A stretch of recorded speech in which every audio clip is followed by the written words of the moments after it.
Beginilah suasana di lapas kelas 2B Pati yang diduga ada seorang napinya yang menjadi pengatur peredaran narkoba Jawa Tengah, Jawa Timur. Napi tersebut berinisial WF yang kini masih mendekam di jeruji penjara. Kasus itu terungkap setelah Satgas Pemberantasan Narkotika BNN Provinsi Jawa Tengah mendapat informasi adanya kurir yang diduga membawa narkotika dari Mojokerto ke Semarang melalui perjalanan darat dengan mobil. Dari informasi tersebut, Satgas BNNP Jateng pun melakukan penyelidikan di daerah perbatasan Demak dan Semarang.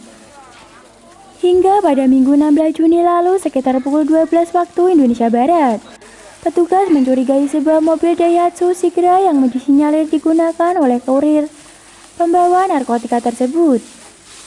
Dan petugas mendapati ada dua orang berinisial JP dan RL.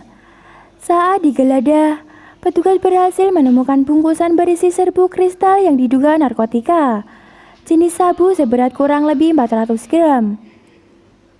Dari penangkapan tersebut, petugas melakukan pengembangan, yakni mengamankan MF. Dari penangkapan tersebut, petugas melakukan pengembangan, yakni mengamankan MF yang akan mengambil sabu dari tersangka JP tersebut. Penyelidikan pun kembali dilakukan dan petugas berhasil menangkap seorang tersangka lain yakni NI. Tersangka itu disinyalir merupakan orang yang memerintah MF. Petugas BNNP Jawa Tengah kemudian bergerak kembali dan melakukan penggeledahan di rumah tersangka NI. Petugas menemukan 229 butir pil warna hijau yang diduga ekstasi. Sementara tersangka JP sendiri disinyalir diperintahkan untuk mengantar sabu dari Mojokerto ke Semarang oleh seorang napi lapas kelas 2B Pati yakni WF alias Fitri. Hal itu dikatakan oleh Kepala Kesatuan Pengamanan Lapas kelas 2B Pati, Fajar Setiawan, adanya temuan napi yang melakukan pengaturan peredaran narkoba. Jadi memang pada hari Minggu kemarin tanggal berapa itu? Tanggal 16 ya, kalau salah 16 itu kita dari BNNP ada menghubungi ke kita bahwa setelah terjadi penangkapan di perbatasan mana itu di Demak atau Semarang di sekitar situ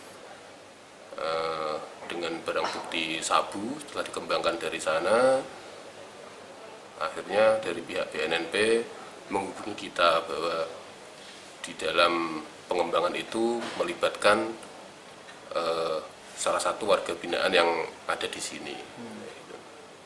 Langsung melaksanakan langkah-langkah, ya kita amankan orangnya dalam artian kita pantau, kita lihat bagaimana untuk langkah-langkah ke depan. Fajar Setiawan menambahkan jika tersangka sebenarnya juga ditahan lantaran kasus pidana narkotika dengan hukuman 5 tahun dan telah berjalan sekitar 4 tahun. Hanya saja meski tinggal 1 tahun malah tersandung kasus kembali. Pihak lapas sendiri berkomitmen dalam memerangi kasus narkoba. Pasca pengungkapan itu sendiri, bentuk pengawasan pun akan ditingkatkan, baik di kalangan napi maupun dari pengunjung. Dari Purwaka, Jaya TV.